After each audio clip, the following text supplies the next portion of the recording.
Welcome everyone. I'll be doing a brief introduction and then we'll be hearing from AusRegen, Ellie,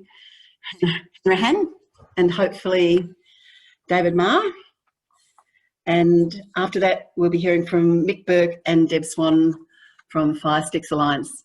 So I'd like to start by acknowledging that where I am is on the unceded lands of the Wurundjeri people of the Kulin Nations, and that sovereignty has never been ceded.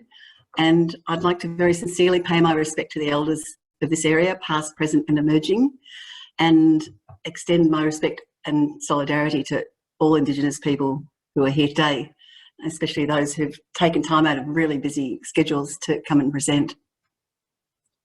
So what I'm going to do is very briefly present some alarming news about the climate emergency, and I'm going to make it brief because it's sort of depressing. But the good news is that the solutions that we all want in terms of fire and water are actually also really important to solving the climate emergency. All right, so my interest in the whole question of regenerating landscape and water came when I was trying to write this booklet that mentioned the emergency. I was worried that it was a climate emergency and yet people weren't talking about it. And then as part of writing the booklet, I had to obviously write about how bad the science was, but come up with some proportionate solutions that were going to hopefully get us out of this mess. And that's where I became very interested in fire and water, healing the landscape. Because, yeah, the problem we've got is that the earth is already too hot. Like, you hear talk about 1 degree, 2 degrees of warming, all that sort of thing. But the earth's already too hot. It's not like it's going to be fine if we get to 1.5. We're at 1.3 degrees of warming now. And if we get to 1.5, which we almost certainly will, it's going to be worse. And if we get to 2 degrees of warming, which we almost certainly will, it's going to be way worse. So we've got a really big problem. And what this shows is that the last 10,000 years, agriculture in most of the world got underway. Right through to the start of the Industrial Revolution, the temperature really didn't vary that much. Now, this is actually already out of date. This was when we were only at 1.1 degrees of warming, which was earlier last year. But we're now at 1.3, we're heading for 2. And sometimes people say, yeah, we're heading for 4 by the end of the century. Let's have a look how far 4 degrees of warming is outside anything that humans have known. So yeah, we're outside the safe climate zone, and we only have to look outside the door and we see the impacts in Australia: droughts, we see floods, we see fires.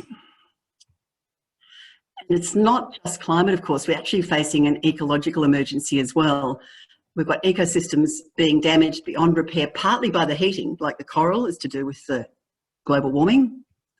But we've got river systems dying, and that's partly to do with the warming, but partly to do with terrible things we're doing to the river systems and terrible things that we're doing to forests.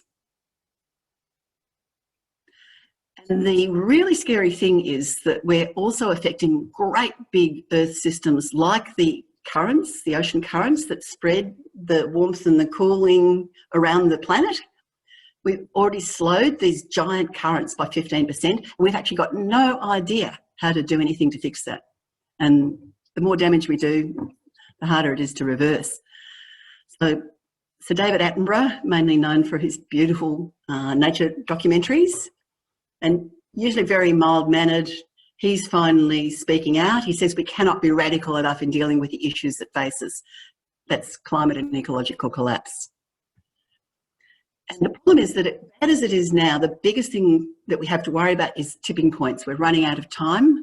So in the same way as if you're going down a river and then round the bend suddenly you see a waterfall up ahead, you start paddling for the bank, but the point of no return is not the top of the waterfall, right? It's back from the top of the waterfall. And it partly depends. The point of no return partly depends on how strong you are and how hard you can paddle. So that's the same with us. We've already got some momentum in the system. We've already got warming of more than 1 degree, and we've already got some things that will keep on pushing that warming to keep going. They're relatively mild at the moment, but if we get past 2 degrees and certainly past 3 or 4, we're well and truly over the waterfall. And the problem is, like, we don't know quite, like it's the same in the river when you're approaching the waterfall. There's not a sign in the river that says this is the point of no return. It's not very easy for scientists to pin down exactly where that point of no return is, but Professor Sheldon, who's one of the most eminent scientists in the world, he says we're reaching the end game where very soon we have to choose between taking unprecedented action or accepting it's been left too late. So he is one of the most eminent scientists in the world. And this is from a paper known as the Hothouse Earth paper. And what they said is that even if we stay under 2 degrees of warming, which is now very, very hard, the situation we're in is that we've already stabilised the planet, where it was stable with mainly burning fossil fuel use, but also what we've done with the land. We've destabilised it, and now we're basically heading over the waterfall. The problem is we don't know exactly where the point of no return is. But if we go past it, we don't know whether the warming will stop at 2, 3, 4, 5 degrees. We don't have a way of stopping it if we go past the point of no return. If we paddle hard, really, really hard now, if we do absolutely everything to bring down emissions and reverse warming, we may be able to stabilise the Earth. We don't even know whether we can, but we have to try. Now, there's lots of feedback loops that are going to make things worse and worse from here. And one of them is actually forests. So we had a dose of this last summer, those terrible, terrible fires. As there's more greenhouse gases in the atmosphere, temperatures rise, forests dry out and burn like much more easily than before. You lose the carbon stored in the forest. We lose the carbon drawing out of the atmosphere every day. You end up with more carbon dioxide in the atmosphere. But you also end up with a problem because forests bring the rain, that you've got less rain falling. So you can end up with a beautiful rainforest like the Amazon turning into savanna or something much, much drier with much, much less vegetation. Again, in a way that's hard to reverse. And that's only one of the tipping points. There's also things happening with the ice that's reflecting the heat in the Arctic, with methane releasing in the Arctic. There's lots of feedbacks that we are triggering right now. So the most important thing to take from this is it's an emergency. We've got to move fast. It's not like we've got 5 years or 10 years to fix this. What we do in the next 1 year and 2 years is absolutely crucial, and it needs to be action that's as strong and as widespread as that we can possibly make it. So zero emissions includes all the things that we hear about all the time, like renewable energy and electrifying transport. We've got to do all of that because we've got to stop making the problem worse. Like, until we get to zero emissions, we're still making the problem worse. Even after we get to zero emissions, all those emissions stay in the atmosphere for hundreds and hundreds of years. So we've actually got to start, we've got to get to zero, but then we've got to do drawdown. We've got to draw down the excess that's in the atmosphere, because otherwise it's going to sit there for hundreds of years, heating things up and making those feedback loops speed up. So this is where I started reading about it, because I had to write some sort of explanation about how this drawdown could happen. Now, James Hansen, again, an extremely eminent scientist from NASA, previously from NASA, his estimate, like, it's very hard to give a precise answer on these questions or a precise figure, but he says if the phase down of fossil fuel emissions starts soon and we stop making the problem worse, improved agriculture and forestry practices may provide much of the necessary carbon dioxide extraction. So if we stop making the problem worse pretty soon, get to zero emissions, then we can start to go back to a cooler, safer climate by changing what we're doing with agriculture and forestry.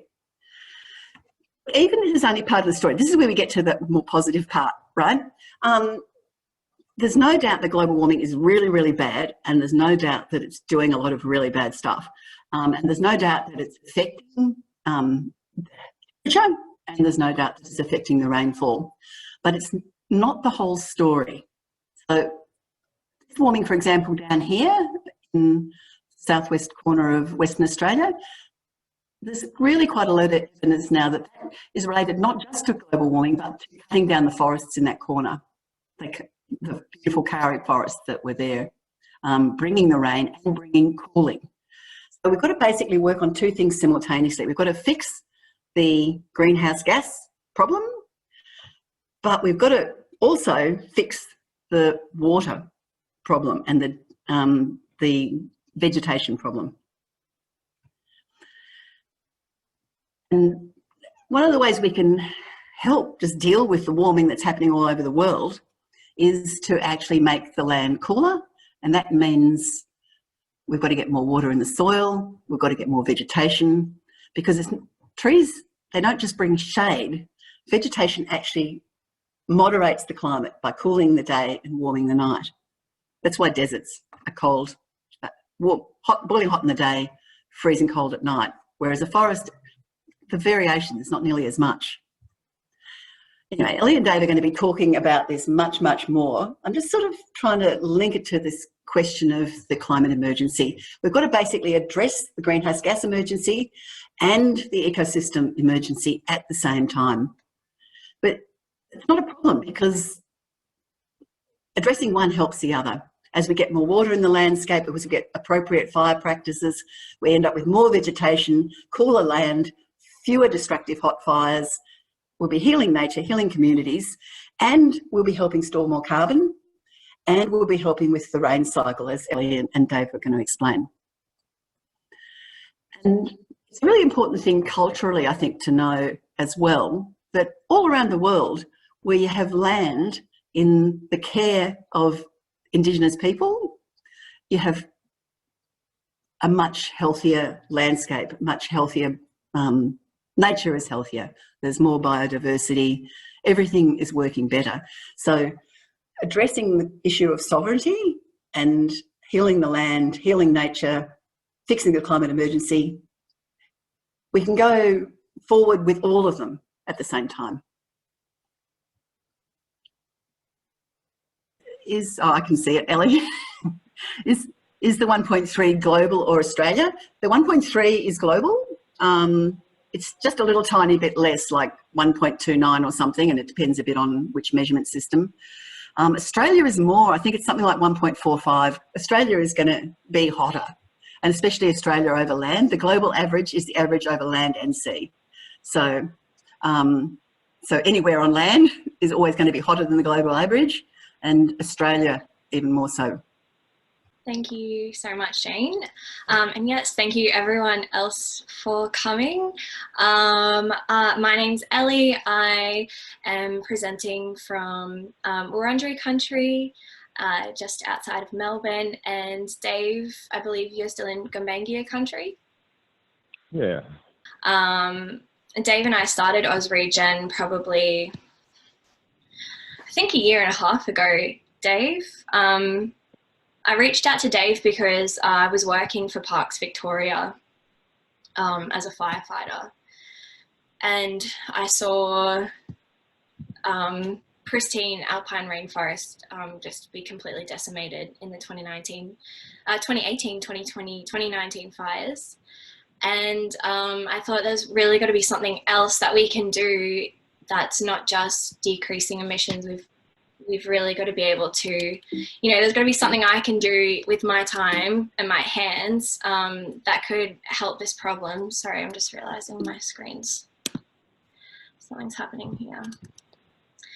And so I reached out to Dave, who has been working with these sorts of methods for, what, close to 20 years now, Dave, is that right? It's coming up that way, it's about 17. Yeah. So AusRegen is an attempt to rehydrate and revegetate the landscape, which will in turn cool the climate among many other benefits. Dave, did you want to give a bit of an intro on yourself? Well, I'm a watershed practitioner, and I've been doing a lot of research and development into understanding watersheds and climate associations. That's a good start. Yeah. Should we just jump into the videos? That's a good place to start, and then we can talk about the biotic pump, I guess. Yeah. It's just for a bit of context, everyone, Dave is flooded in at the moment, and so he's on the phone, and I'm going to have to try and interpret what's on the screen. He knows the slideshow, but just so it doesn't seem weird that I'm repeating what's on the screen for him. I hope everyone can clear about that. When we think about climate change, we tend to think about carbon dioxide in the atmosphere warming the planet. Carbon is so central to our thinking about the climate that many other important aspects are excluded from the conversation. One of these things is water. Water is actually the dominant greenhouse gas, but its global effects are difficult to measure because it doesn't spread out evenly in the atmosphere like carbon does. Its effect on temperature also depends on the many forms it takes. When it takes the form of a haze, it has a warming effect. When it takes the form of clouds, it has a cooling effect, except for at night, in which it has a subtle warming effect. Since atmospheric water is hard to model, it tends to get ignored. But temperature is not the only important aspect of the climate here. If the climate can be warm or cold, the climate can also be wet or dry. The rampant rise of floods and droughts of our time are said to be caused by climate change, but really they are climate change. While temperature does have some effect on rainfall, floods and droughts are primarily caused by disruptions to the hydrological cycle. We tend to think of the water cycle this way. Rain falls, water evaporates, condenses into clouds, and repeats. But this is only part of the picture, since a lot more happens underground. Healthy soil is like a sponge that soaks up a lot of water. Some of it is taken up and stored by plants, but some of it percolates deep down into aquifers. This groundwater wells up and feeds springs and streams, which allows even more life to thrive. There's then much more water to evaporate from the saturated ground or to transpire through plants. This abundance of water vapor allows for more consistent rainfall. So what happens if we cut down the forest, plow the grasslands, and expose the soil? Without trees or plants to buffer the rain, the heavy downpour compacts the soil. The water can't soak down into the compacted ground, so almost all of it stays above ground and we have a flood. Almost all this water runs off, carrying loads of topsoil with it. And when the rain stops, the little water there is left evaporates very quickly, leaving the ground compact and dry. This lack of percolation depletes the groundwater over time, so it can't feed the streams, which dry up. Now there's no water in the land to feed rain clouds, and we have a drought.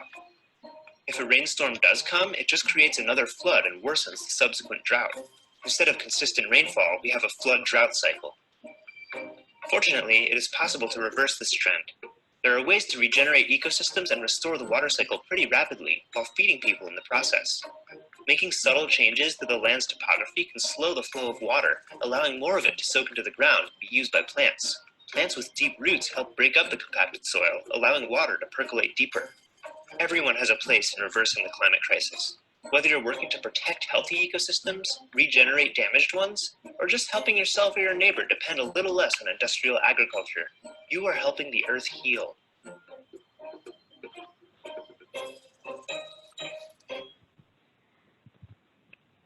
Okay. Coming through clear for the moment.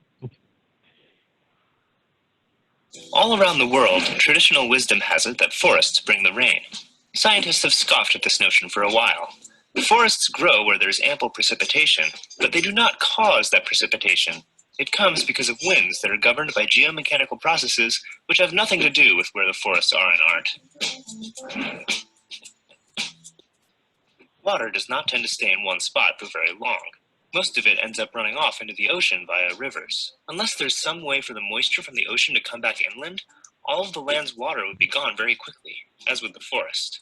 According to the geomechanical view, moisture gets transferred inland when water vapor is carried from the ocean by winds. Because some of this water gets lost to precipitation, the deeper inland this air gets, the less moist it becomes. Therefore, deeper inland means less rainfall.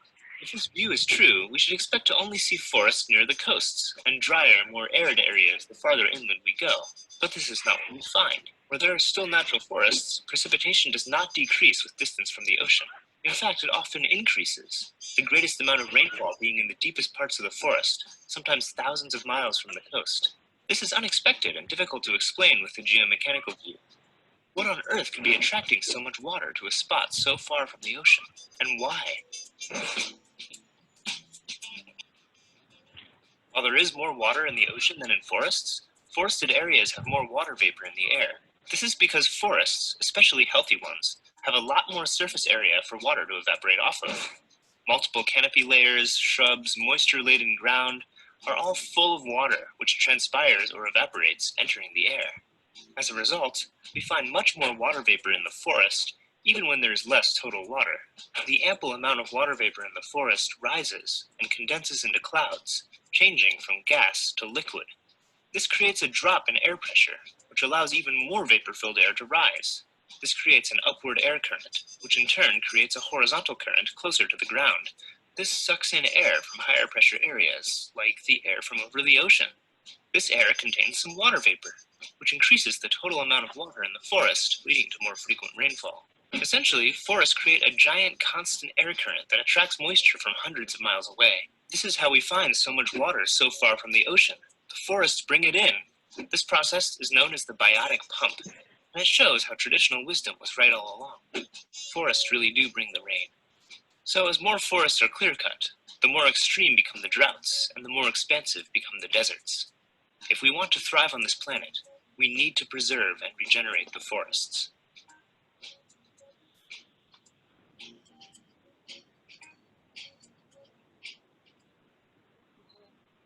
So, yeah, I hope that's not too much to digest in 6 minutes of a presentation, but Dave and I could have sat here and tried to explain it all, but it's much easier with all of the diagrams and the animations. So, yeah. We, as a country, Dave, I'm just on the slide where we've got the 96% of wetlands have been removed.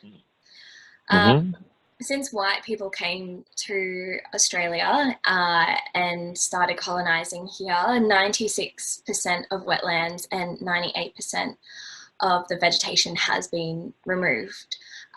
So if you put 2 and 2 together with those, with the new knowledge you've learned from those videos, you can tell that our country is drying out at an alarming rate, and it is fueling the types of bushfires and droughts that we've been seeing over the past couple of years.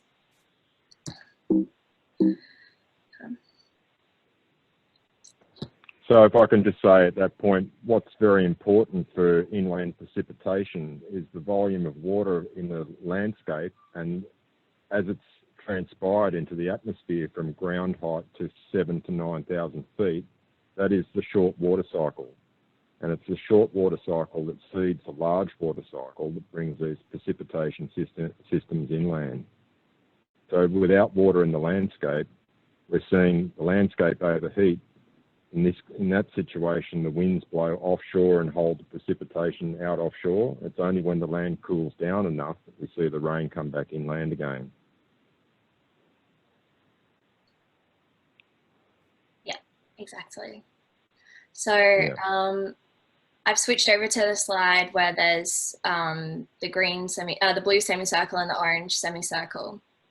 And this slide kind of represents how you know, with the same amount of incoming solar energy, you've got 2 completely different climates. And the only thing that's really going to change that is by having plant-derived water vapor cycling through the system and cooling the system down.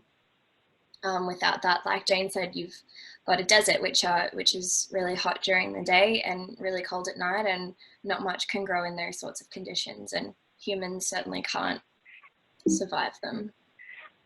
Oh, and I did see in the chat, I had to tilt my screen down. Sorry, for a bit of context, I had to tilt the screen down, otherwise you wouldn't have been able to pick up the sound from the video that I was playing through my speakers. So sorry about that, guys. Have you still got the image there, Ellie, of the wetland removal? Is that? Oh yeah, I can go up to it. Yeah. Yep. So that's a significant piece of Australian landscape history. It was between around 1860 and 1940. It was a government-funded process to remove wetlands in order to open up more agricultural land. So it was a government-funded drainage scheme, essentially, that saw the removal of wetlands. That's how we lost up to 96% of them.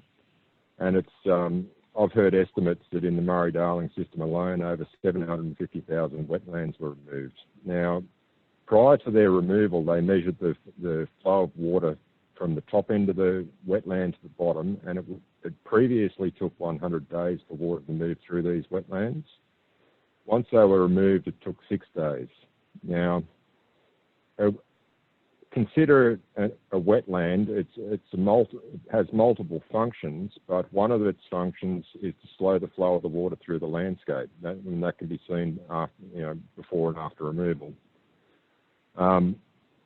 A wetland at the bottom of a system holds a positive pressure of water in it that prevents this rapid movement out of the headwaters above.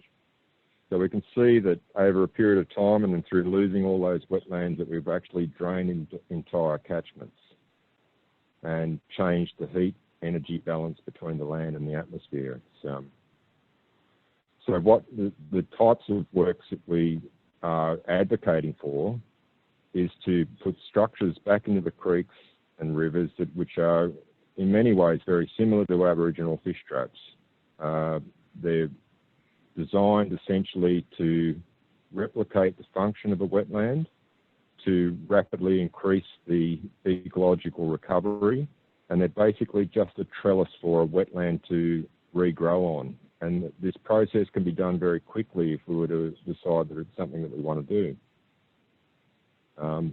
In doing that, we're increasing more water in the landscape, and as a result of that, we'll see the cooler landscape and the onshore development of precipitation as a result.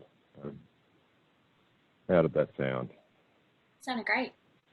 And if people do have questions, please do put them in the chat, because we will read them out and we'll try and answer them. Or Dave probably will. I'll read them out. So when we talk about Indigenous fish traps, I've just got a couple of photos of what we're talking about here. This photo is of the Barona Warrena fish traps in New South Wales. And these are, you'll see a video a little bit later on. We sort of do try and replicate those structures a little bit. I think it's very important. Yeah. Sorry, El. No. I think it's very important to acknowledge that Aboriginal people across the country were the first managers of these river systems. In my research, I've come across a few bits and pieces that I think are very significant pieces of information. One of them's in Bruce Pascoe's book, where he was describing some of the early explorers' reports, and what they were saying was that fish traps were noticeable on nearly every inland river system. They disappeared soon after Europeans arrived. Now, it's believed that the rocks that were in the fish traps were taken out. They were used to construct walls and houses and things. And in my conversations with Tex Scuthel about the stories behind the Warrena fish traps, when I first read the stories around the traps, I was like, gee, this is really sounding to me like a story of climate adaptation. And I went to Tex and I said, this is how I feel about it, Tex. This is what I'm reading out of this story. And he said to me, that's what it was, but it was more than that. So in traditional storytelling, there's always more than one meaning to the same story, but it's a requirement to pull the meaning out of the story. When I had the same conversation with Bruce Pascoe, I put it to him straight. I said, when I read the story, it read like a story of climate adaptation. And he said to me, that's exactly what it was. So I think in looking back, we can find solutions for the future. Anyway, we should move on from there. Well, that's exactly what the slide says, Dave. You've hit the nail on the head. It says the past holds the key to a sustainable future, and I think we can all start to see that. Can I just add in that Mick has put in the chat that it was sticks and logs as well as rocks in the original traditional way. Yeah, there's more than one way to make a fish trap, for sure. Okay.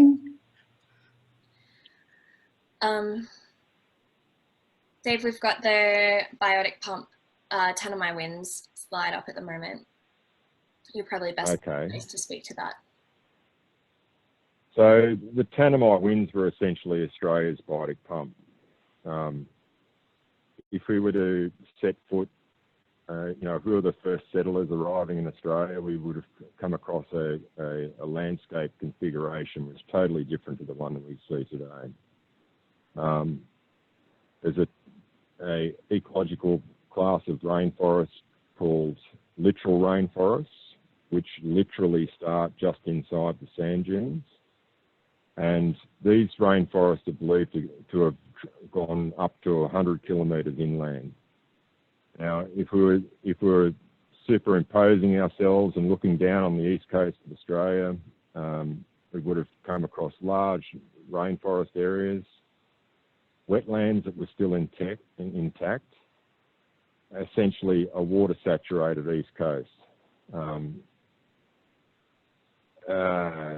So the Tanami winds were precipitation systems that travelled off the east coast and overcame the prevailing passage of our west to east weather patterns. So normally our weather systems are moving from west to east, and periodically we would see precipitation come off the east coast and travel all the way across to the Tanami Desert and water the whole of inland Australia as it is doing so.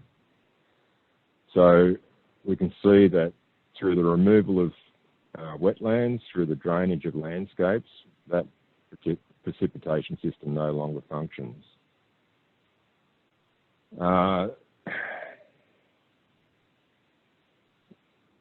If we were to look back through the early explorers reports, and one paper in particular is great, it has a series of all the early explorers reports back to governors, and basically this was in a European sense, was probably the earliest record keeping that took place.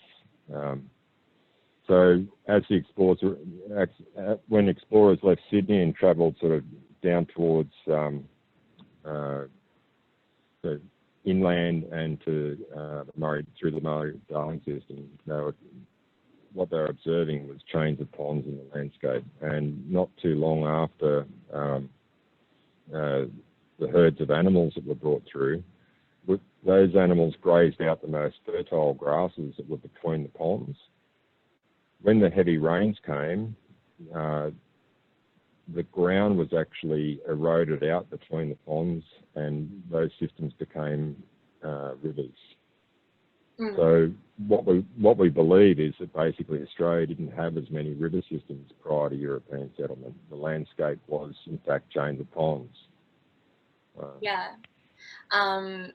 And after scrolling through Google Maps, this is a screenshot taken of Wotjobaluk country in Western Victoria near Horsham. And you can kind of see the chains of ponds there. Some of them have been altered and now they're dams, but you can sort of see the remnants of these still kind of exist some places in Australia. But these little diagrams, they're a little bit blurry, sorry, I've screenshotted them from a video that Malone Institute provided, but the video that they play shows that what happens when we take away the system that kept these chains of ponds intact.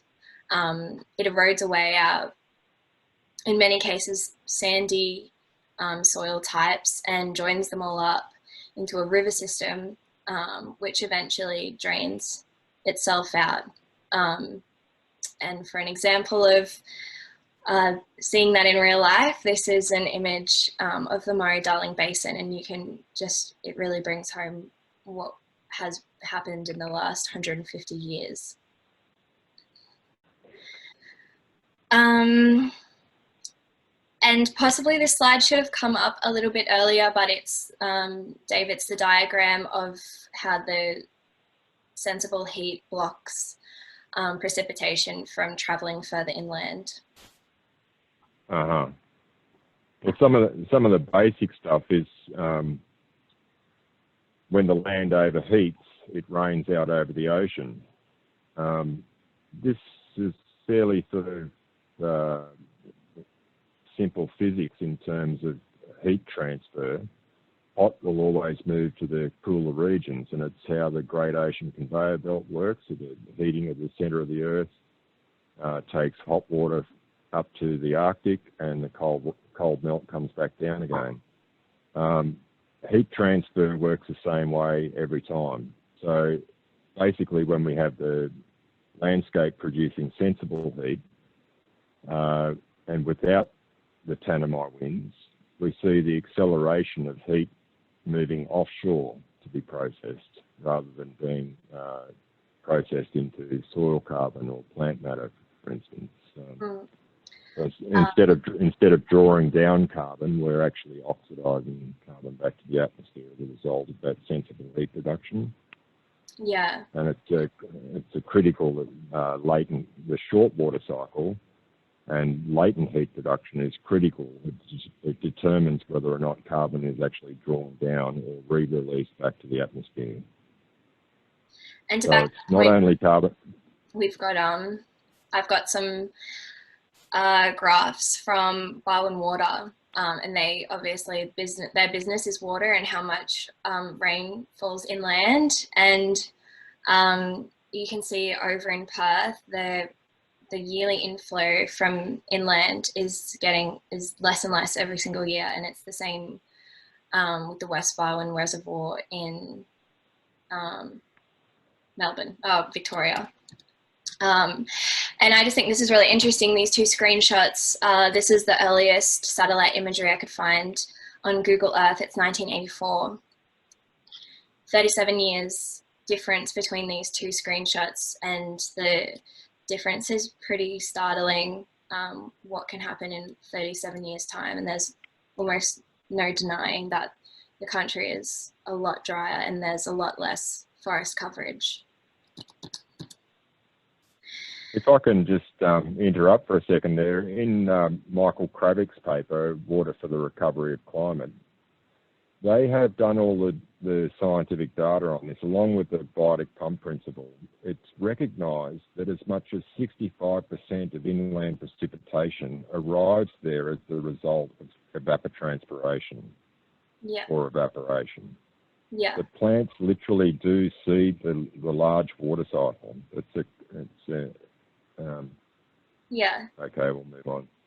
Sorry, Dave, we're already over time, so I'm going to skim past this. But essentially what I'm trying to say is that it is possible to reverse the works, the kind of damage that we've done to this system.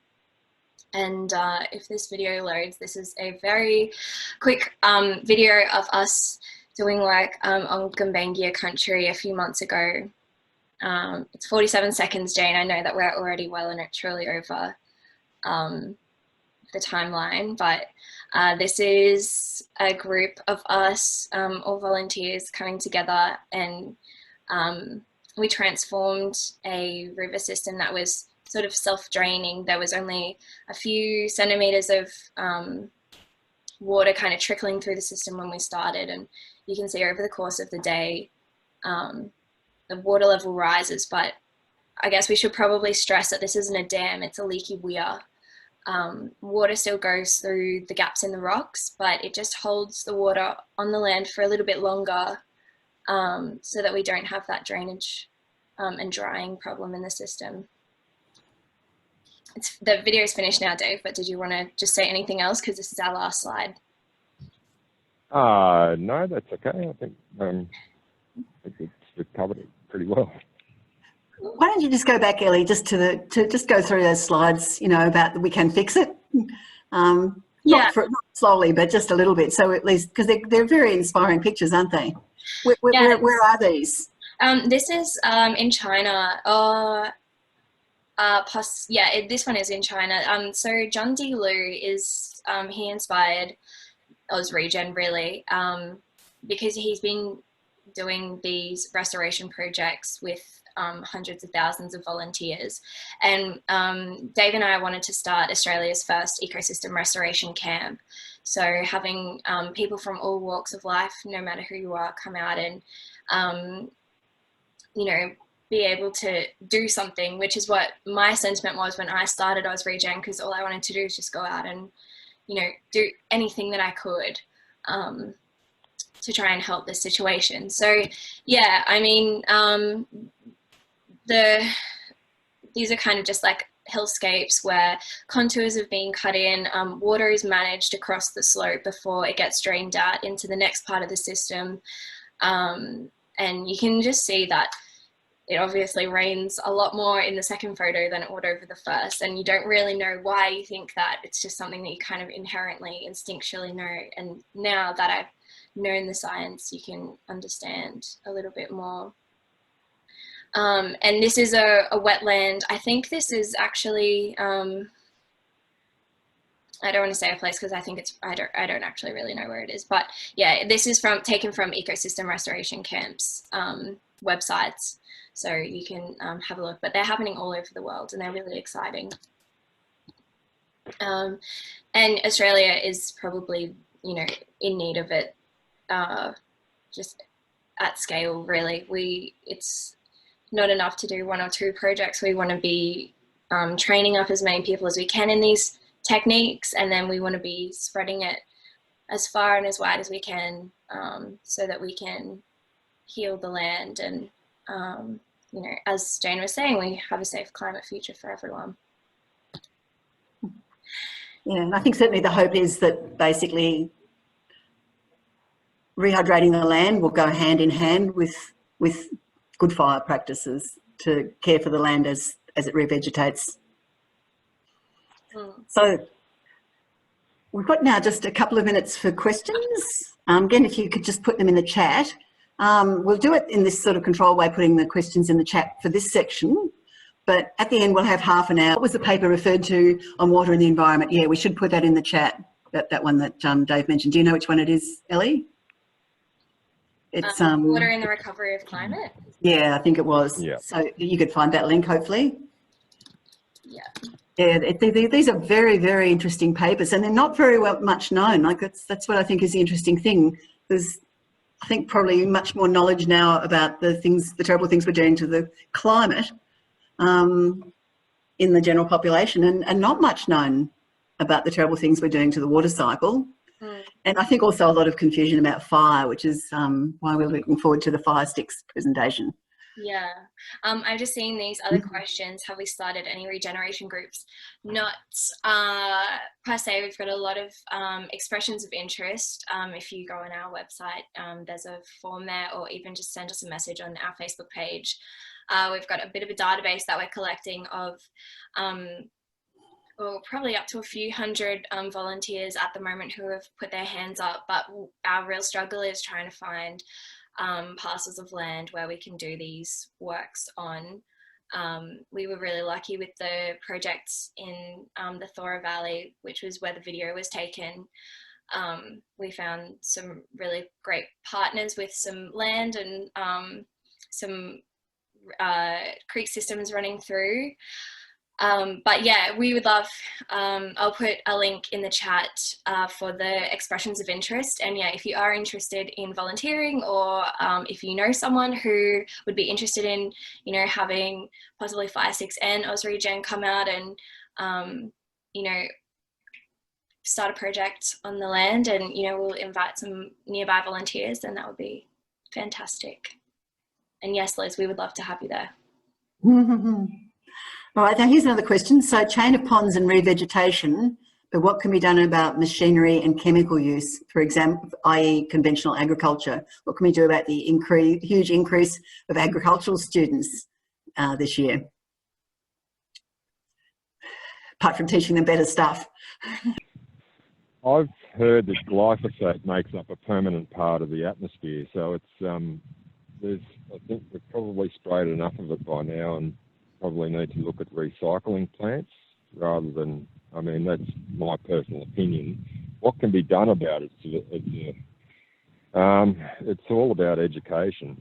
I suppose at the end of the day, people need to realise that there's things like there's a specific bacteria that stays in the soil that's ready. It's lying in wait to attack the Roundup and try and break it down. These residues are staying in the soil for long periods of time.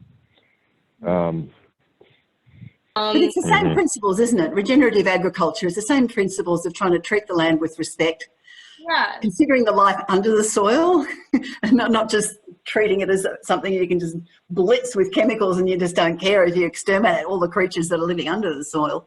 And it's all part of the great cycle and treating the whole of nature with respect.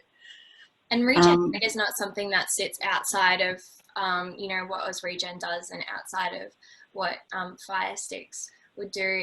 This is the kind of, you know, land practices that we need to be working together to, you know, create these good cycles in our land system. And you know, it's everyone's working together, so it's not, you know, like us first. You know, farmers, we're trying to work with farmers and with landowners. All right, probably the very last question and a really quick answer. For private landowners, what would be the requirements for starting a project with AusRegen, e.g. land size, water already on the land? It would be ideal if there was already a water source, a water point on the property, because that gives us a starting point. And yeah, no, I mean, there's a lot of things to consider in a property. There's not really like one criteria and that ticks the box and it's the ideal project. It's also, you know, can we get volunteers there, and is there enough water to sustain the volunteers if they are to, you know, come and camp out on the property for a little while. So yeah, but definitely if you have a property that you think might work, then like I said, right now I'll put a link in the chat and fill it out. Okay, so look, Ellie is now going to show some videos about traditional First Nations cultural burning practices. And then we'll hear from Mick and hopefully Deb, if Deb's managing to join us from out on country at a retreat. All right, off you go. Alrighty. You want to introduce the first one? Oh, it can just introduce itself. Yeah, I think it's pretty self-explanatory. Yep. Yeah, I hope again that this sounds okay.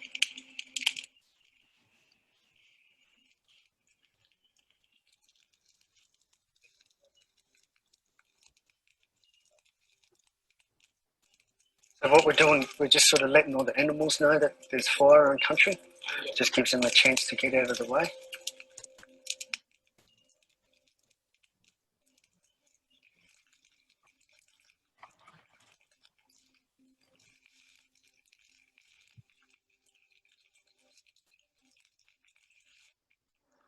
You want a fire, you really want to just have a walking place. You know, you don't want a big roaring fire. And we clean around so we can protect particular trees like this. An animal's home. You definitely don't want fire in here. After this burn here, after we get the native grasses back and native shrubs that are meant to be in this particular area come back as well. It's mainly bracken under the story. There's some G-bungs, some smaller shrubs, but there should be a nice diversity of things. Whereas it's mainly bracken. It likes a hot fire, and this has been managed by a hot fire. You look at it now and it's so sick. It's not healthy. And we need to get in and keep going with what we're doing to try and reduce that risk of wildfire and get back to healthy country.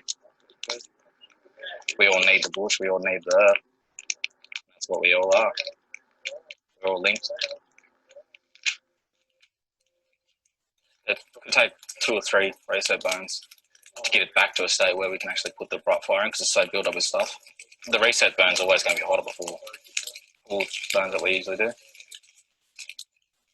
This is actually the first time I'm experiencing it, to be honest.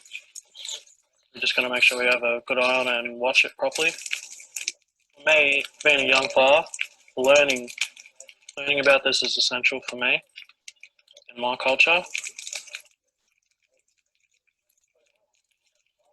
We don't want to scorch the canopy. That's like law of fire. These are the old parent trees of this country, blackbark and bloodwood. We'll get some nice plants coming back through here. It's a good medicine plant and bush fruits. It's good sandy soil. Not much moisture in the soil because it's just been so dry. But because with this soil we've got a little thatch layer, there's a little bit of moisture in that. It won't get too hot.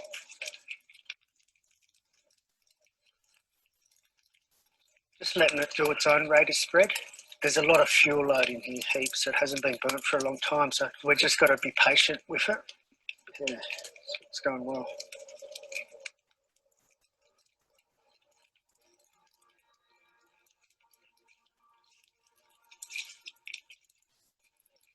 This bit of land here was burnt yesterday.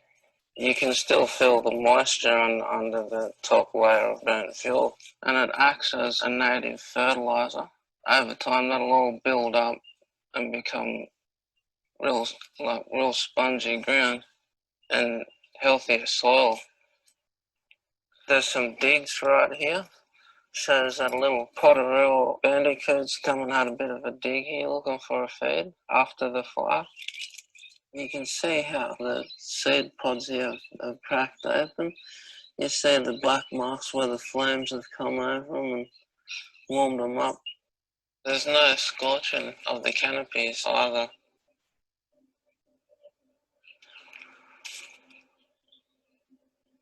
This here burn is a completely different burn to what we do. This is a hazard reduction burn. It was obviously burnt way too hot. The canopies have been scorched and left a lot of dead leaves on the ground here. You know, you're trying to get rid of the fuel, but you still ended up putting fuel back on the ground after a HR burn. The ground was actually burnt too hot as well. It's all been scorched right down to the dirt. The animals won't have any food in this area because of how hot it was burnt. Just having respect for all life in the bush.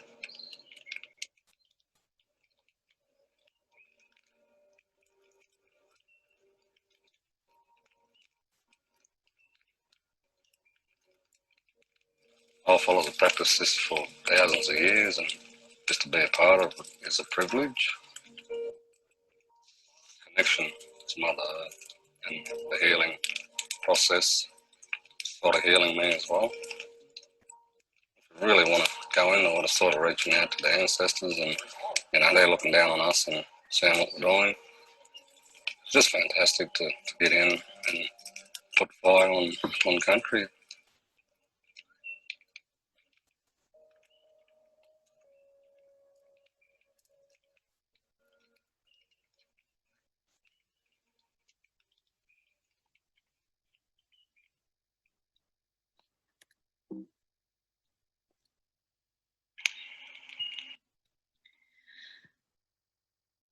All right. This one might be good to jump into as well, Mick, because you're in it, so people might get to see.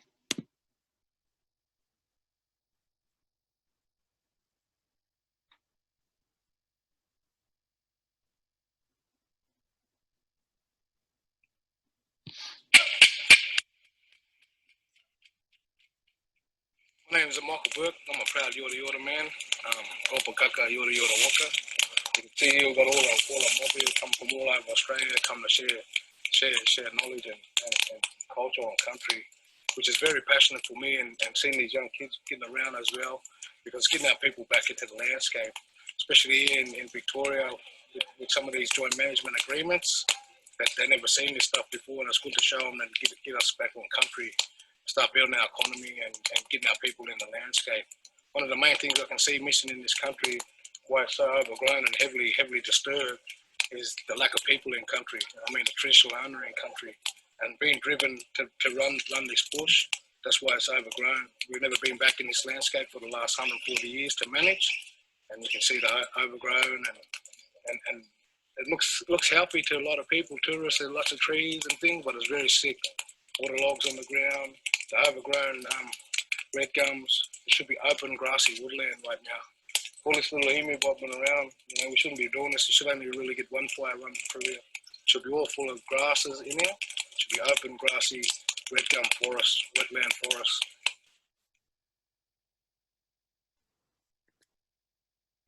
Might leave the videos there and pass it over to you guys if you guys are good with that.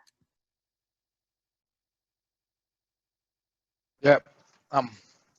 Thanks for that. I'd just like to pay my respects to all elders, past and present, and to all the leaders and elders within the lands that all you followers are meeting on today.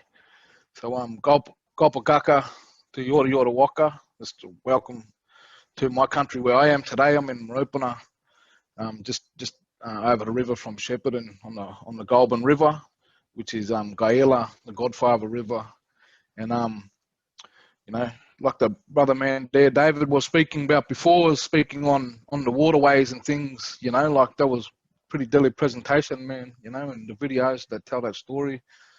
But, as I keep saying, which is a big key thing that's missing at this landscape, is our traditional owners that are in the landscape and leading the way of the way this country is managed, with support of all our newcomers and people that live in the landscape to today. So some of this big climate change and stuff is due to colonization and things like that right across the world, from traditional owners being dispersed and moved across country and stop their practices from managing country. One big thing I have that can collate with the water problems is, due to people not being able to practice cultural fire in the landscape no more, when you do get flood regimes and different things that come through the country, or as they say, ecological floods and what do you call them, systems where they're sending water to different farmers and stuff through little channelways and things. A lot of that leaf litter that hasn't been burnt is creating lots of black water downstream and it's killing lots of fish and stuff like that. And what people can't see, don't worry about. And there's lots of micropods and things that you can't see that's in the water systems that we should be taking care of. And, fire and water, they collate together to get the best outcomes for country. For the last probably 10 years, I've been working on trying to build Victoria's knowledge in embedding that, traditional owners lead the practice of country with fire, due to some of these asset protection burns and things like that the departments do is not really beneficial for country. And you can get cultural burning outcomes that can cater for these situations for asset protection, as they say. And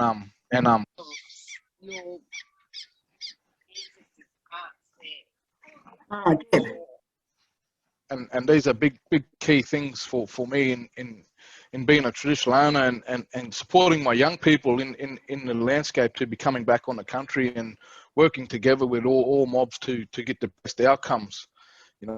Clearing farms and things like this for farming to produce food and stuff.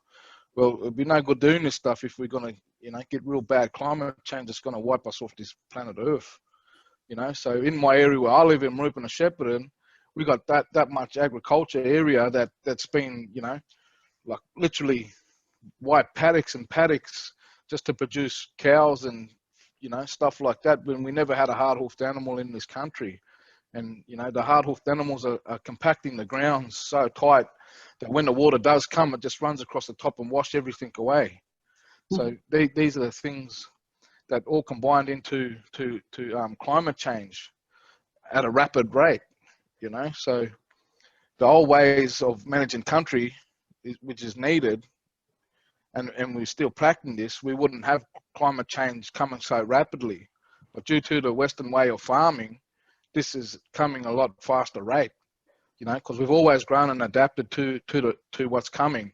But the way it is coming in the last 200 to 180 years, it's coming too quick. And I find that, you know, due to this Western style of farming in our landscape, in Australia landscape, especially here in Victoria, where, you know, in Shepherd and Rupert, it was a highly rain place. It'd flood every 5 to 10 years, guaranteed. Like, we're finding it even scarce now. You know, Campbell Soup's company from America come here and put a big Campbell Soup factory here due to the amount of rain we get. But all them fellas starting to move on now due to the lack of rain coming, due to the clearing of the farmlands and things like that.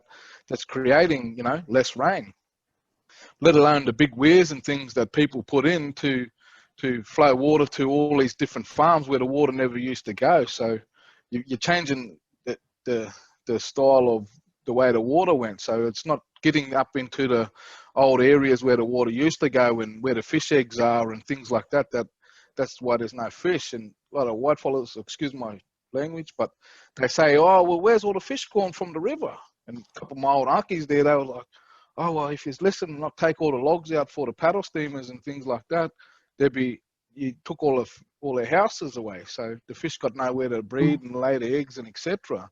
So now government's going through big regime things of putting thousands of millions of dollars into putting logs back into the riverways, you know, let alone the old fish traps that used to be there, like the old brother man there was saying. You know, in my country, we never had no rock. So your country, there's no rock. We had sticks and bark and things that held the water back and little fish trap styles like that. Due to when the colonizers come, they knocked all them down to get water flushing down the river quicker and things like that, etc. So these are the big issues that we got to start working together to bringing back them old practices of looking after the country and trying to find the best way we can work together as a sustainable country. Otherwise, you know, we're not going to be able to eat money. Yeah, that's a very good point.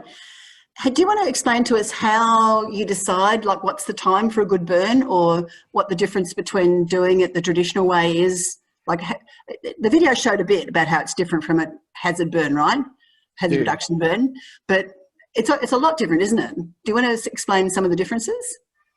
Yeah, well, it's way different because the different timing of year and things like that when you're doing asset protection and the style of doing it, you know, putting a big ring around one side and letting that fire burn and burning, you know, 100% blackness through that landscape is not good because, you know, you're killing off animals, you're making a barren land, all due to protecting a couple of houses when you can get the same method from doing the way we do it and have that same outcome, plus you're getting our people and majority of the people in the landscape. So at the end of the day is that, you know, our people need to be leading these journeys through country with fire and looking at the right times and the correct indicators when to burn, not just because, oh, we burn in spring, we burn, you know, this time. Because you got to think of what's actually happening in that landscape. Are them turtle eggs, have they hatched yet? You know, because you don't want to put a fire through a landscape when the turtle eggs are being getting ready to hatch and things like that. Also the different moths and other things, like you got to look at these indicators in the landscape. Don't matter where he is, each bit of country will have a different indicator. So I live in Marupana, but I travel to Bendigo to work over there in the goldfield country. So literally tipped upside down country. They've dug that up, dug the gold, and it's literally tipped upside down. No seed whatsoever in the landscape unless we put it in there. As soon as I cross that mountain range, the landscape's different. So you're looking at a different way and different time and different indicators how to burn that country. And then, you know, where I'm actually living in the floodplain country, we'd burn at a different time again due to the indicators around here. So you got to actually get in the landscape and read that landscape the way that landscape's telling you how to burn it. And the only best way to do that is working in with your local traditional owners to have them empowered and lead this project, supported by all our newcomers and the government agencies to support, you know, our mob being in the landscape. Is there much traditional style burning happening in Victoria at the moment? with LAW, you find it real hard on being able to practice in the landscape. So I work for the department agency as well, and we're up and down, doing different projects, but it's not real. It's not real strong, because it's a bit of a tokenistic type thing, working with the government, where it needs to be fully led by our local communities and having them in the landscape to empower our mob, because we only been colonised for 180 years, especially here where I am in Rupert and Shepparton. It's been 180 years, and you can see the amount of destruction that's happened. So it's going to take a long time to get us back into to really looking after country legally, because we can practice all day long, and if we did it in parts of area, we would get locked up. But due to working with different situations and different governments, we're trying to find the best way forward that fits in for our mob to be in the landscape using fire, and it's that beneficial. It's the social benefits as well as the land management benefits. So by having our mob in the landscape being paid for practicing what they need to be doing is putting food and clothes on their back and food on the table. Also, it's creating the right time and right food in the landscape for us to go and harvest that plants, harvest them animals, so that we can, live our way that we want to live, because we don't want to be eating KFC and things like that, because a lot of that don't mix with our bodies. Diabetes and other things like that, where we get back to practicing and working our own country and eating the food that we are creating and providing, for our families. It makes everyone a lot better. We've got a question from Jude asking, are you working with local governments? Can we start with roadsides and areas that are public to start with correct burning and management? Yeah, and from there go on to influence farmers? Yeah, so at the moment we're working with a couple of councils that we're trying to get something embedded in the system. But due to, our wildfires and things have been happening since, 1850s, and when that was happening, I was looking for the mob to save them, and then all of a sudden we got herded around onto missions and things. So everyone's scared of fire. They see what happens in the summer fires due to the lack of management, and they're so scared of fire they don't even want to deal with it. You know what I mean? So it's just about educating and using, all people like yourselves to help support and share to other communities about how to put the first peoples first, and bringing country back to its health. So some councils are supportive. The environmental minister lady, that Lily Ambrosi lady, did a thing with the Federation of Traditional Owners where we launched a fire strategy that helps embed us into the landscape without breaking any laws. So it's slowly opening due to, different settlement agreements and things like that. So in 2013, Jazarung Group, we got a Traditional Owner Settlement Agreement, a TOSA Act, that was created in 2010 that gives us the rights to be on country and practice what we need to be doing and harvesting and looking after country. But there's still a long way to go. So, myself has been employed as one of the first cultural burn planners within the Department of Environment, but it's still not good enough to where we need to be at. It needs to be all community led, and there's too much red tapes and things that are blocking and stopping our people from being embedded in this landscape. Yeah, we've actually got a question on that. It says, how do you go with permits on heritage listed bushland? Like, you'd think it would be a good thing to do on heritage listed bushland, but is there a problem? Oh, there is, because the way things are being written is all due to one fire, when there's all different styles, and the way they see it is just all crazy wildfire. So we don't want fire in this bushland. When you're using our type of fire, the fire barely gets above your knees. It's a real nice, cool mosaic style burn. Plus, it's recreating good regen of grasses and things like that. Like, once people start understanding and seeing the difference of the types of fire, they'll be able to support us more and be able to act more on them sort of heritage areas. I've got a question too, like, what is the difference between the Western view of 4 seasons and Indigenous people's view of the seasons? Because I know there's a lot more than 4, right? Yeah, that's correct. So, you see people like, oh, gee, the wattle's blooming early this year. Like, we've been hearing that for years. Like, no, that's just a different season. You know, you think it's all one season, but I don't know, here in Victoria, we've probably got about 7 different seasons that come through, you know, from the windy springs and rainy spring and stuff like that. So, yeah, we don't have them British 4 seasons, which we've been living off since colonisation's been here. Mm. Oh, I've got another question. What about working with the CFA? Does that happen at all? Country Fire Authority? Nah, not yet. Not yet? You know, they come and support. So most of the time when we actually want to burn anyways, restrictions and things are down. So, like, them fellas, we just tell them, oh, we're going to do a burn on this part of country, and away we go. So they're slowly getting drift of it. They've finally employed an Indigenous fellow named Mick Sherman that looks after the cultural heritage. But it's just a slow process due to, you know, what's been going on, and due to fire sticks and things like that. This is where we've opened the doors for all traditional owners right across the landscape of Australia, and, you know, slowly ripple affecting over to overseas as well, because it's not just this problem here in Australia. This problem's right across the world, you know, to the Canadas, to Americas, you know, all the way to Europe even. That these types of fires and practices need to be embedded. So we're coming towards the end of this little segment, but Firesticks has got plans to train a whole lot of practitioners, haven't you? Do you want to say anything about your plans and the sort of projects you're working on at the moment?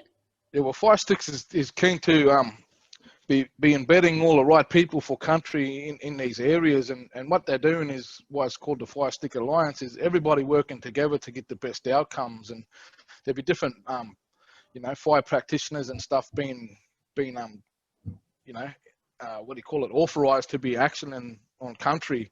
So, you know, that's the great things about Firesticks is, you know, they're working out the best ways to jump through these loopholes and get over these red tape barriers that are blocking us.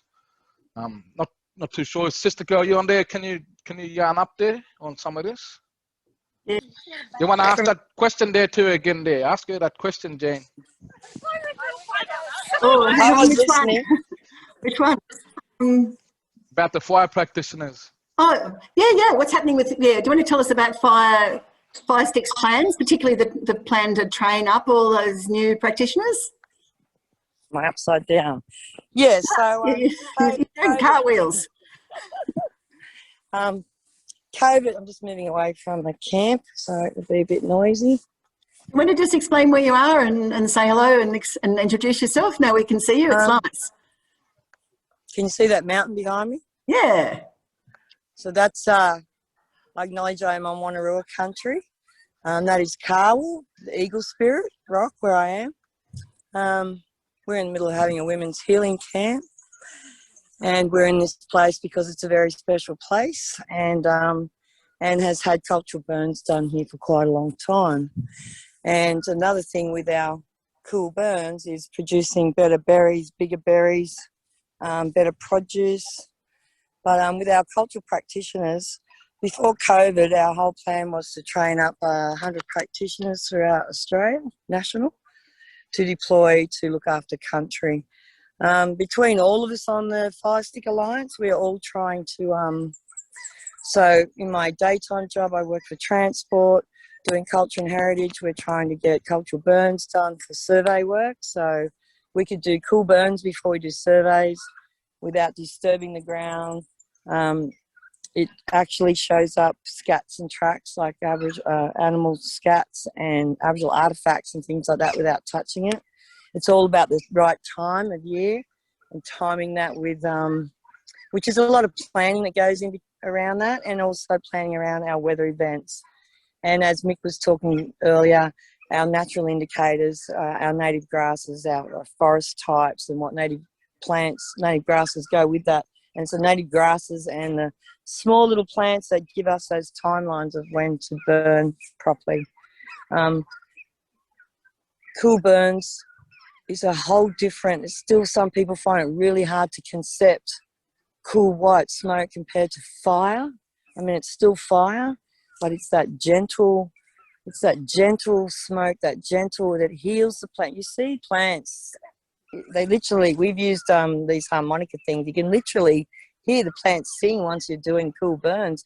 Their leaves lean over and suck up the smoke, and it's even a whole healing process for people watching it. I watch Aboriginal elders and young people's sort of memory reignite with things about what they did when they were young and didn't realise they were actually doing cool burns with their elders then walking on country, but not actually realising that's what they were doing then, because they're just walking, being kids and whatnot, and all this flow of information start coming out. Where our seasons are always changing, so it's always just paying real attention to your country, your plants, your animals, what everything is doing at that time. Cultural calendars have been brought up and seasonal calendars, but they're still not the answer to all things, because our different climates all over Australia are different. But we are still working towards our training up 100 cultural practitioners. We've just been put back a bit with COVID. We've got partnerships with like Tocal to set up training for our, we have a lot of Wanneroo people that I'm with that are actually part of that training.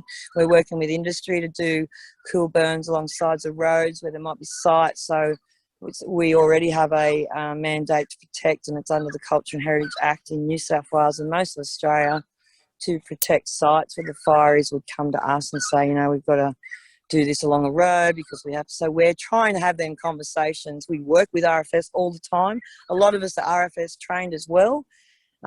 It's just part of that. I still keep up my training just to still be part of that conversation, even though I would not use fuels and I would not just do a hazard reduction burn as such. We're burning for plants, you're burning for water, you're burning for community, you're burning for those reasons, not to reduce a hazard. It's a whole layer of things that you're doing for country, not one thing at one time. Okay, we've just got one question. I don't know whether this is something you're across or not, but what do you think about the Healthy Country Plan being implemented in the Kimberley in Western Australia, which seems to use more aerial incendiary burning than traditional right-way burning? Do you know about that one? Or nah, but I can't speak for other people's country, you know, because we're in our countries and we can only speak for our country. But to me, is using what's in the landscape that's needed to be doing these burns. Like, there's no good bringing diesels and fuels into the landscape that's not belonging from that country. And you're using, you know, poison to look after country when you're going to be poisoning the country more than the good need that you're trying to do. So, you know, the way we do in our cultural burns is using what's in the landscape. So using the natural fuels and things in the landscape to look after country. And if you're using the right indicators in the right time to burn country, well, you won't need all these extra fuels and poisons to be looking after country. You're putting all these diesels and things in country, and then you can't go and harvest that plant. You know, as you know, that fuel be stuck there stinking up the country for a long time. So some of the things we've been educating a lot of these forest fire management people is the way we're burning. You can smell the difference in the landscape. You can walk through that landscape without, you know, turning your nose up and smelling all these different diesel poisons. So for me, I can't really speak for them fellas up there, what they doing, whether they just making money for themselves or whatever they're doing. But, you know, for me, it's about using what's in the landscape to manage it. it's a tricky thing, I think, as the money starts to flow for, like after the Bushfire Commission, and as the money starts to flow for soil carbon credits, there's going to be all sorts of people jumping on, and some of them will be jumping on and doing really good stuff, and some will be jumping on and doing really bad stuff. So it seems like we're at a really important sort of crossroads where we've got to get that great river of money flowing towards the stuff that protects and rebuilds, restores. Something that might be what they say they're doing it under doesn't mean that they're not doing other things under that banner. There might be things that we have to do with certain industry to get them on the ground. But when it gets to coming on the ground, what actually happens on the ground then might not actually be that umbrella that it was labelled under. But I assure you our mobs everywhere across Australia are trying to do the best they can by their ancestors and country. Sometimes we've got to weave our way through some of those issues, but we still got to stand together. We have lots of standoffs on country standing there together. But at the end of the day, once we're on country, it happens the right way. Might be a few heavy conversations, but yeah, and we go through whatever banner we need to get there. Great. There's just one more question. Stuff that they dump all over, the retardant that they dump, you know, from the planes, that stuff, like, oh my God, how long it's going to take for us to repair that land, let Oh, alone. dear. Well,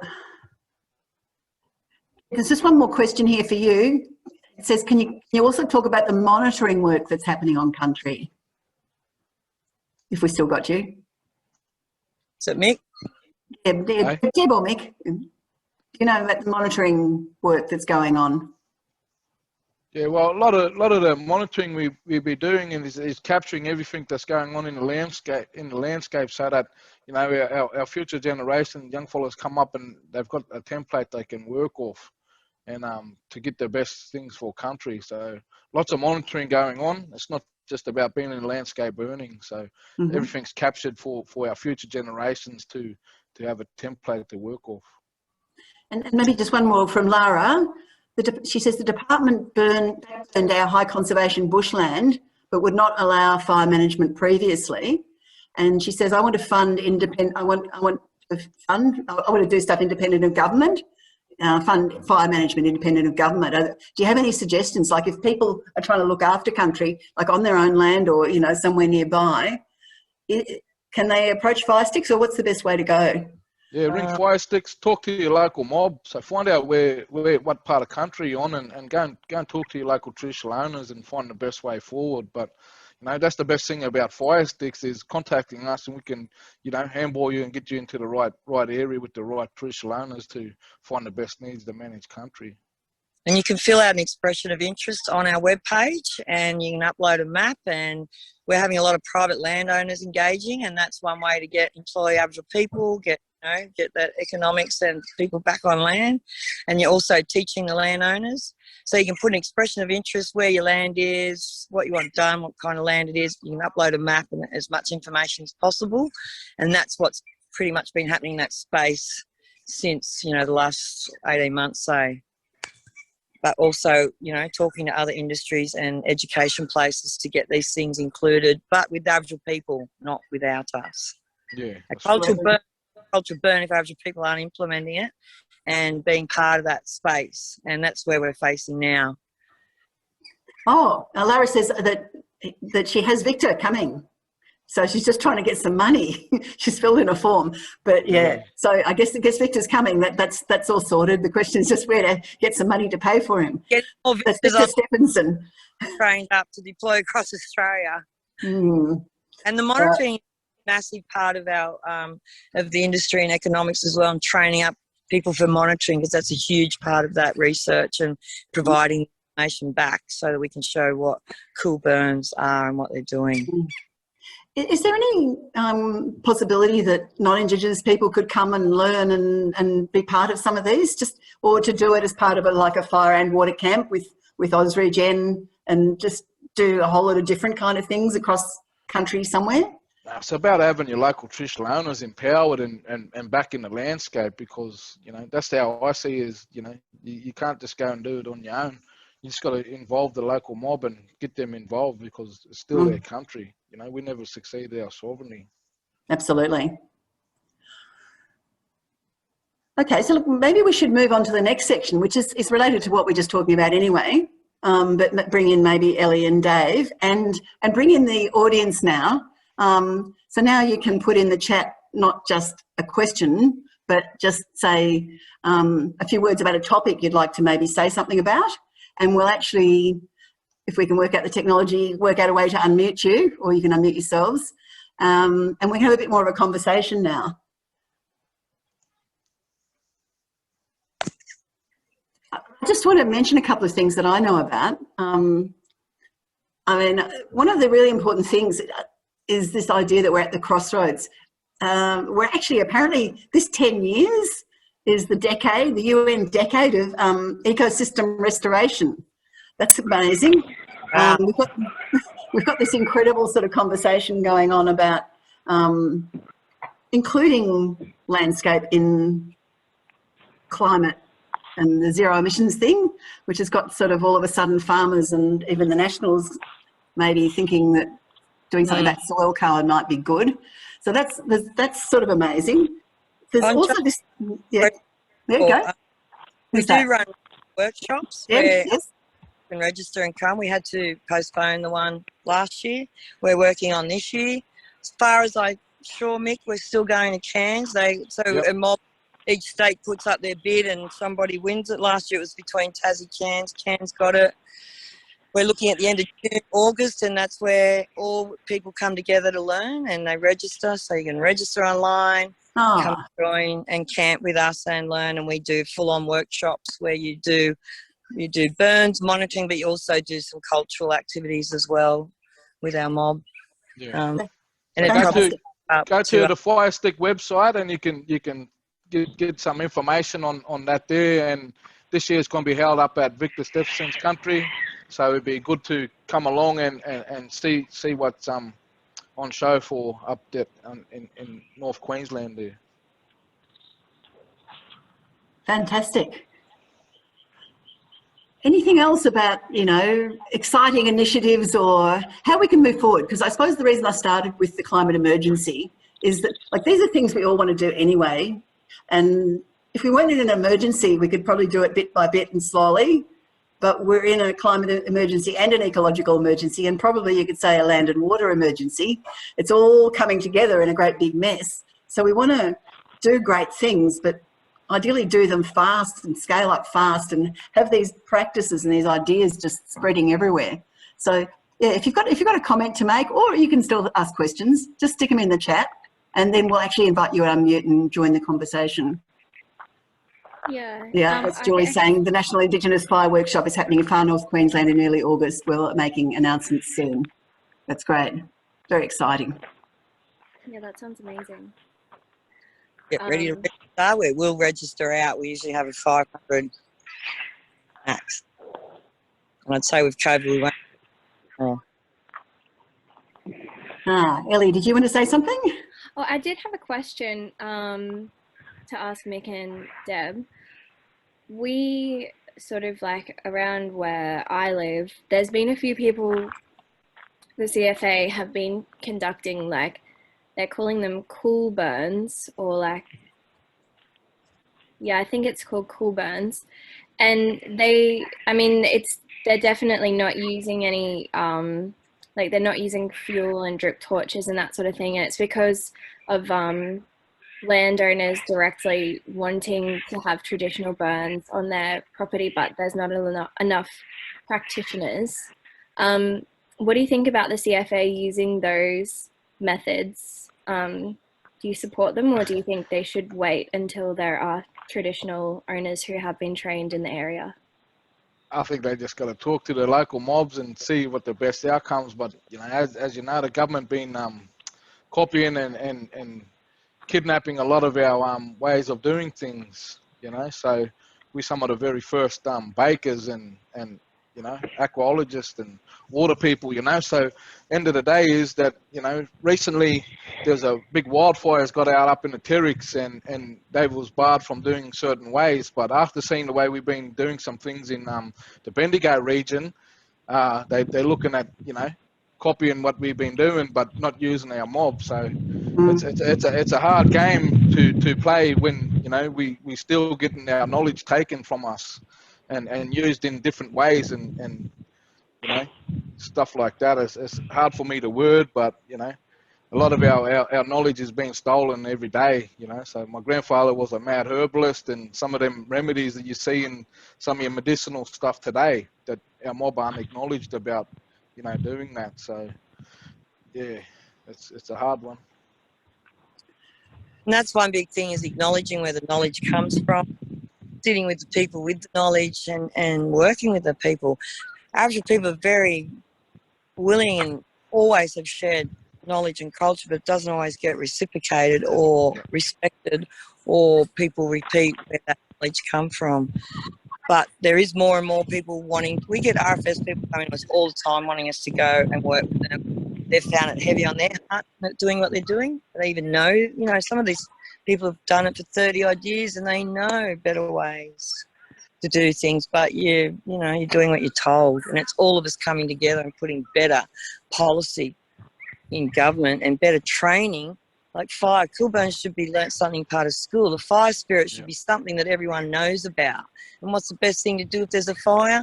burn yourself a spot, you know, but fire with fire. There's just so much education around that at a young age that your kids would take in and, you know, wouldn't be frightened of fire, and it's a good tool. How hard is it to learn? Like if somebody, say, didn't know, like an Indigenous person even, didn't really know anything about it and was coming from the city, how long does it take to actually do the training? It's forever. Right. Forever learning. But you know, like to even to get a rough idea and to be able to sort of, you know, be able to do it and well, not do harm, you know, to get a start and be sort of okay. Is it like days, weeks, months, years? Like to actually come and do the training face to face? There's the training, but there's also all that knowledge about your animals, your plants, your ecology, you know, all those layers, and then the stories and creation stories, depending on the country that you're doing a burn on. So it's not an easy answer, but I mean, the initial training of a cool burn, you could probably do it 6 to 12 months, but that's just a small part of that, you know, that knowledge that you know about country. You know, and when you're looking over country, you're not just looking at one layer of things, you're looking at multiple layers and multiple time and everything, like even down to the insects and the microorganisms in the soils and everything. So that takes time, depending on where people are with their knowledge in the first place with, you know, environment and Bringing what you know everyone about along. your own land. Bringing everyone along too, because, you know, it's like that saying, you know, it takes a village to raise a family. Well, it's the same type of thing. Not everyone person knows everything and not meant to know everything. It's about all working together in a big family group to get the best outcomes. You know, one lad might know stuff about the animal. He might know stuff about the plant. The brother man knows stuff about the water. Then when you all come together, you're getting the best outcomes for country. So it's about all working together in the best way forward for the landscape. Yeah, because it's not just mosaic burns, right? Like some people think that if you just, you know, you burn this one this week and, you know, this one 6 months later, you know, in a mosaic, that's sort of job done. But it's like you're saying, it's not taking into account all that rest of the knowledge about what's going on in that system, what's going on in nature there. And it sounds like what you're saying is that's the hard thing to learn, like to know all the stuff about the natural cycles and the breeding cycles and the plants and the animals. Yeah, combine them all together, see? And that's the best way is working in a big community group and getting them outcomes. Okay. Bron, you've got a question or a comment? Do you want to actually speak? Bron? Let's see. Can you unmute yourself or do we have to do something?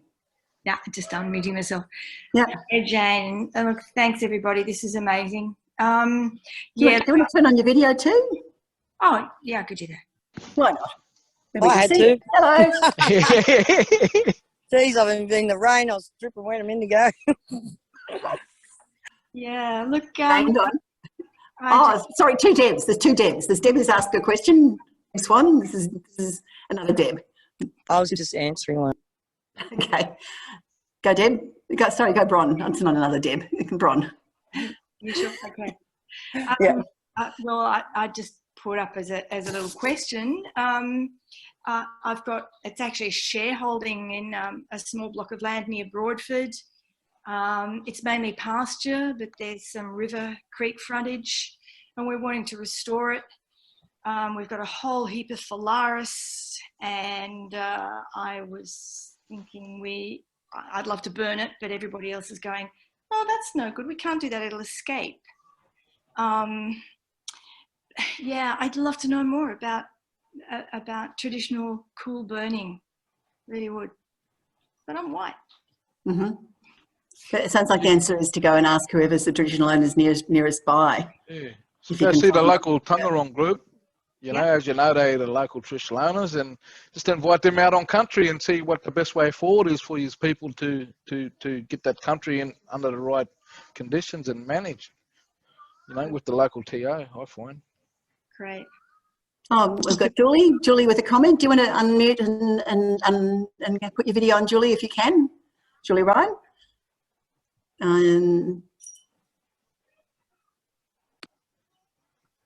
Hi.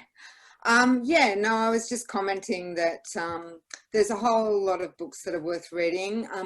Victor spent a couple of years writing a book called Fire Country, which came out in February. It was very sort of apt timing last year. It's been given, it's been shortlisted for various awards, including the Victorian Premier's Literary Award for non-fiction. There's also Dark Emu by Bruce Pascoe. There's a historian, Bill Gamage, who's created an incredible book called The Biggest Estate on Earth. We're working on the education platforms for Firesticks. That's just taking, its time. We're looking for funding for that at the moment, but that's a big space that we hope to be working in, and along with all of the other work that's happening on country. So it's a good idea to go to the Firesticks Alliance website and read through that and look through those films that have been created, and they're all on our Vimeo site. So there's lots of options there. Definitely. And also, I just put in the chat that every dollar sold on that book goes to Firesticks Alliance. And Firesticks webpage, I was always putting up information about things and events, and just go and talk to your local community and find out what they're doing. Go to the land councils, ring up other corporations, see if they've got any cultural events going, ask if you can attend, if you can assist, if you can volunteer, if you can, whatever. Just start talking to mobs and asking them. So that's a great suggestion. Yep. I'm sure that we'd all just be so much happier for having more connection with the traditional owners wherever we can manage it. That's it. Just go and ask, yeah. And together we can all make change if we all want to do what we want to do for our environment, our plants, our animals, and self is all working together and standing up to this government. We're the ones that put people in this place. We're the ones that take them down. I don't know how many times I've tried to get everyone, right, let's stand up for 5 minutes, stand them down. Because we can, but no one does. Trying to do our local council right now. Biggest rip-off out in the state. Our Shire Council, it is, me. You wouldn't believe it. Now they want to put our rates up. Like, does not pay rates. Then they'll be stuffed. They might want to listen. Yeah, our political system's broken, our economic system's broken, and we've got to actually fix everything simultaneously. But I do always say, like the saying from Occupy, we are actually the 99% who want to fix things and work together and preserve a livable planet for our kids and put things back the way they used to be as best we can. So yeah, we're the 99%, but we're up against a 1% with a lot of power, but together we can win. Look, Lara's got stacks of questions. I think, do you want to just select one last question, Lara? Unmute yourself and then we probably need to wind up. Oh, hi. I guess I'm just wondering, if you are hosting a workshop, just strategically with COVID guidelines as 100 kind of being the cap, how do you make it as powerful as possible by engaging with the right people that are going to create real change? Obviously working with your neighbours, local community, trying to get the most out of a workshop.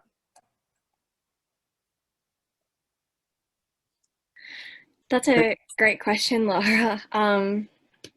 Yeah, I think you're really on the right track there. I can't speak for Firesticks, obviously, but when we do a project with AusRegen, we really try and get the neighbours along to see if they can replicate the types of projects that we're doing on their land.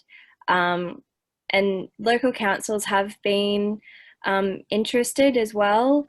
And we've had some councillors along to talk to Dave. I think he talked to the Mayor of Bellingen the other day. And as well as that, we are looking for sort of students in the art to carry on this knowledge. We're trying to train up some practitioners similar to what Firesticks are trying to do. We just need some more people to know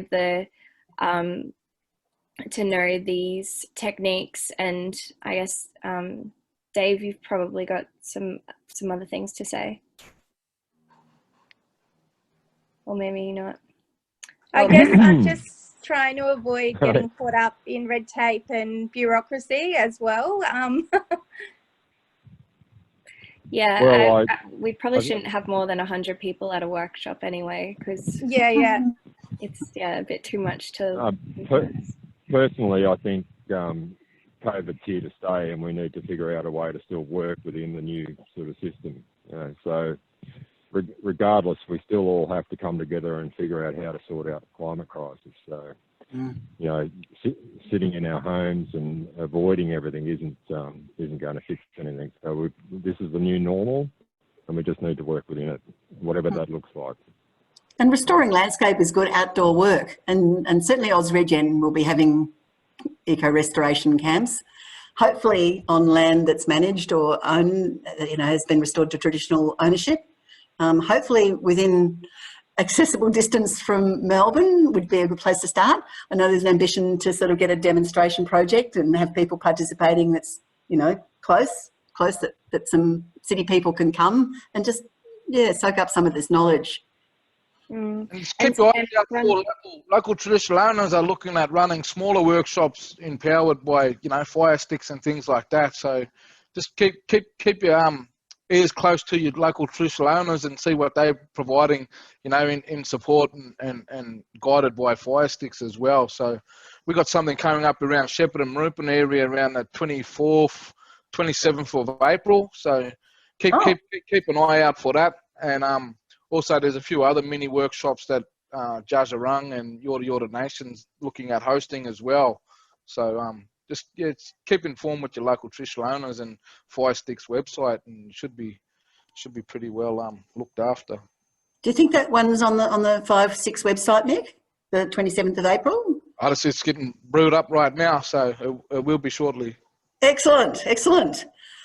Okay, look, we're coming up to 4. I'd just like to really thank everyone for taking the time out of busy lives, and I know that especially traditional owners and Firesticks people are in such demand, like everybody trying to arrange this, it's like this competition to try and get some of your time because the knowledge you have is so precious. So I'd particularly love to thank Deb for taking time off from a retreat. It's a big, and Nick as well. Just thanks heaps. And Ellie and Dave from behind the flood dialing in on the phone. We've surmounted quite a few obstacles, and together I reckon we're going to do this. So thank you and goodbye. Thank you so much, Jane, for your time, and thank you for your coordination. We actually got rain out here. It never rains. Now we're watching it skirt around, and heard this scary story about this hang glider who just went, because there's mining down there, and apparently his plane just went up in the air and down because of the gases. And they reckon that's why it doesn't rain around here. So we're going to investigate that after this. And someone said, reminded me, thanks to the Sustainable Living Festival. I imagine most of you are here because the Sustainable Living Festival advertised this. Thank you indeed for all the amazing work of the Sustainable Living Festival. And we're getting more thank yous in the chat. Actually, if anyone wants to unmute and just sort of go thank you and goodbye, that's sort of a nice way to finish too. And show your videos, because it's been strange. It works better with people's videos off, but it's nice to see everyone's faces. Thanks, everyone. Just have a little fly wave. Thank you. Thanks, guys. Thanks, everyone. Thanks, everyone. Thank you. Thank you. To see you at some soon. Thanks.